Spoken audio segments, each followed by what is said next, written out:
Good morning, students. Today we will start a new lesson, that is Rise of Jainism and Buddhism. Today the topic which we will discuss is Vardhamana Mahavira Jainism early life, Gautam Buddha Buddhism early life, spread and decline. Every human being wants to be happy. Different people finds happiness in different things, such as wearing fashionable clothes, eating delicious food, scoring victory in sport, watching films and spending holidays in a hill resort. But no human beings can be happy forever, even if he or she is given all the comforts of the world. Material comforts can make us happy for some time. Sooner or later, we all suffer either due to non-fulfillment of a new desire or by the attack of a disease, or just by the process of growing old and weak. However, we can reduce our suffering and feel content with what we have by adopting a righteous path of living and following a religion in true spirit. This message formed the core of teaching of these preachers of the 6th century BCE. These three preachers were Gautam Buddha, Mahavira and Confucius. We will discuss about these two great preachers. One is Gautam Buddha and another is Mahavira. In the last chapter, you have read that at the end of Vedic age, religion had become complex. People had started performing elaborate religion rituals which involved sacrifice of animals. They did not know the Sanskrit language and thus were unable to understand the religious texts such as the Vedas. Gradually, people started believing in many superstitions in the name of religion. Due to the growing rigidity of the four-fold social classification, the Sudras were totally isolated. They were neither allowed to worship in the temples nor permitted to study sacred texts. It was in these times that Gautam Buddha and Mahavira came forward to spread the message of equality, unity and love among the common masses. Birth of Siddhartha. It is believed that Gautam Buddha lived during 563 BC to 483 BC. Siddhartha was the name given to him at birth. Siddhartha means in Sanskrit that one who achieves his aim. Gautama was his family name. He was a Kshatriya prince. Siddhartha was the son of King Sudhodana and Queen Mahamaya. King Sudhodana was the chief of the Sakya tribe. That's why Gautam Buddha is also called Sakya Muni. His mother died when he was a child. He was brought up by his mother's younger sister Maha Prajapati. At the time of Siddhartha's birth, astrologers predicted that he would either become a universal monarch or abandon home and become a Buddha or a great sage. Predicted means likely to happen in the future. Buddha in Sanskrit and Pali means a person who has become awakened or enlightened. King Sudhodana wanted his son Siddhartha to be a great king, so he shielded him from religious teachings and knowledge of human sufferings. Prince Siddhartha lived in a luxury in his palace, unaware of his realities of life. He was married to a beautiful princess Yasodhara at the age of 16. The couple had a son named Rahul. One day, Prince Siddhartha stepped out of the palace, accompanied by his charioteer Chana, the prince, toward the city. During his tour, he came across three sights: an old man, a sick man, and corpse. Corpse means a dead body. Siddhartha was not aware of the realities of life presented by three sights. On being told by charioteer Chana that everybody falls sick, grows old and ultimately dies, Siddhartha got highly disturbed. While returning home, Siddhartha saw the fourth sight of an ascetic. Ascetic means a person who gives up worldly pleasures for pursuing religious and spiritual goals. Who was meditating under a tree. The ascetic appeared calm and serene. Serene means calm, unaffected by the sorrow and misery around him. These four sights changed Siddhartha forever. He was no longer happy living a luxurious life. He longed to find some way to overcome human suffering. Ultimately, one day Siddhartha renounced the luxurious life of the palace. Renounced means to give up. At the age of 29, he left his wife and a little son and became an ascetic. Thus began Siddhartha's search for the true meaning of life. Enlightenment. After leaving his palace, Siddhartha wandered from place to place for 6 years to find a way to end human suffering. Then he started almost total abstinence from worldly things, including food. After some time, he started the practice of jhana or dhyana. Jhana in Pali and dhyana in Sanskrit means meditation.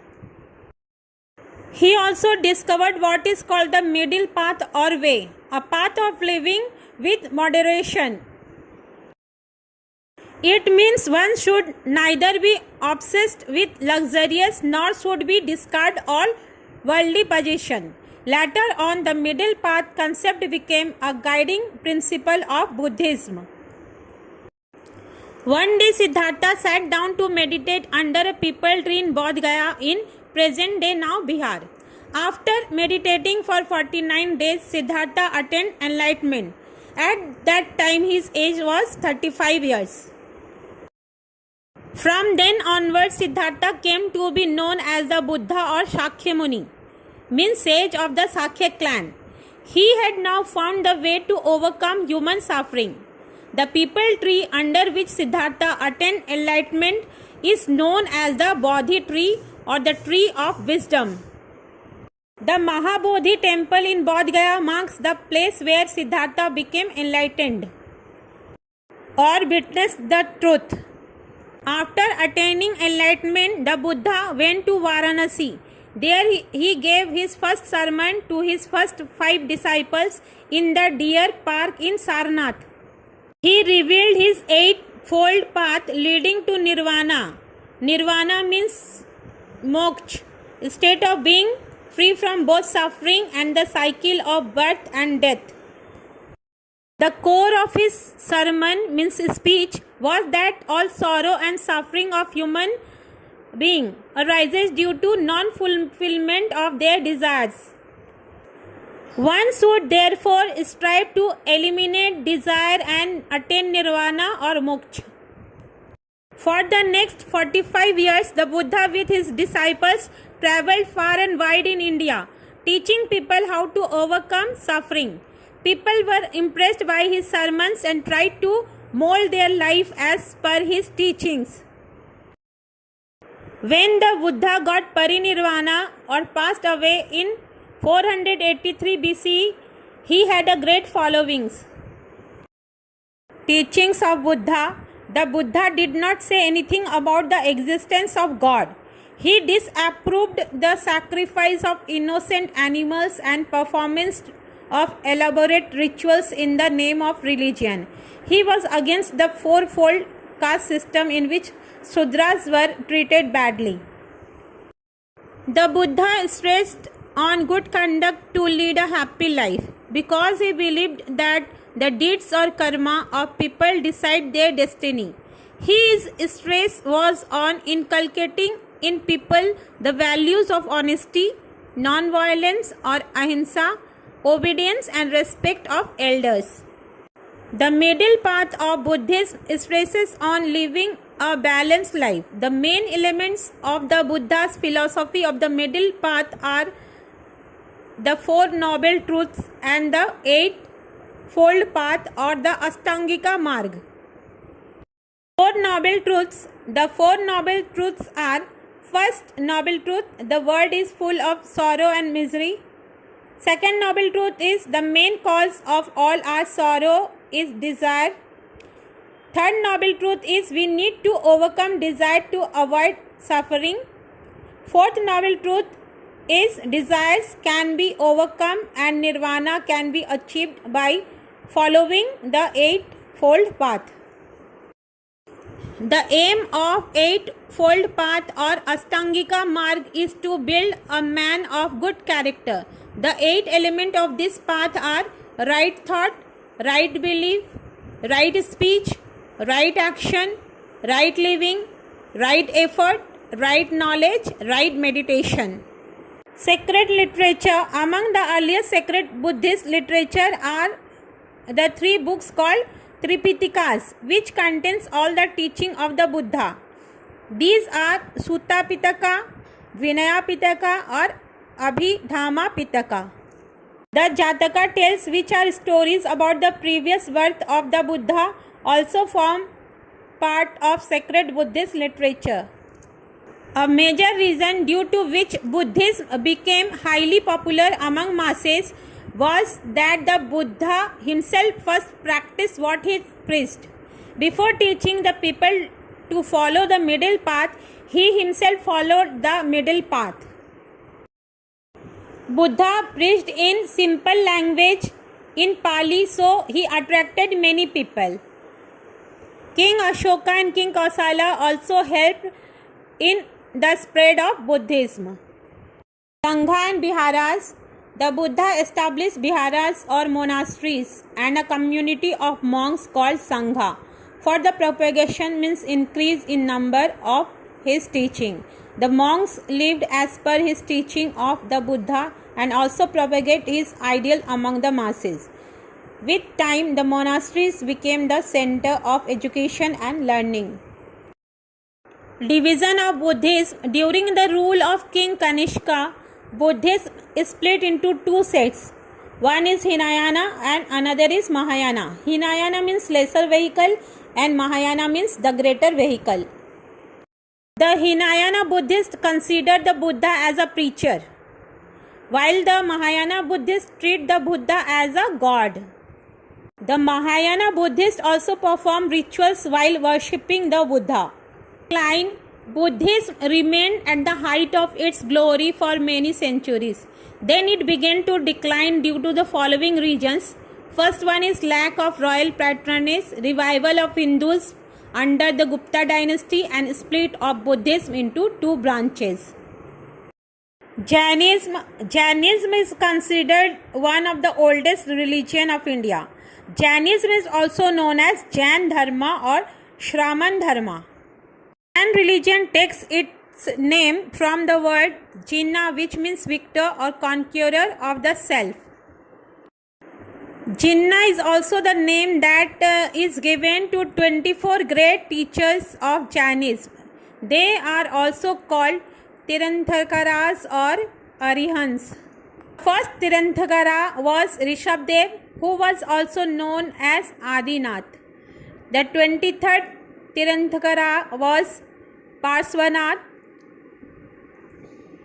The 24th and the last Tirthankara was Vardhamana or Mahavira.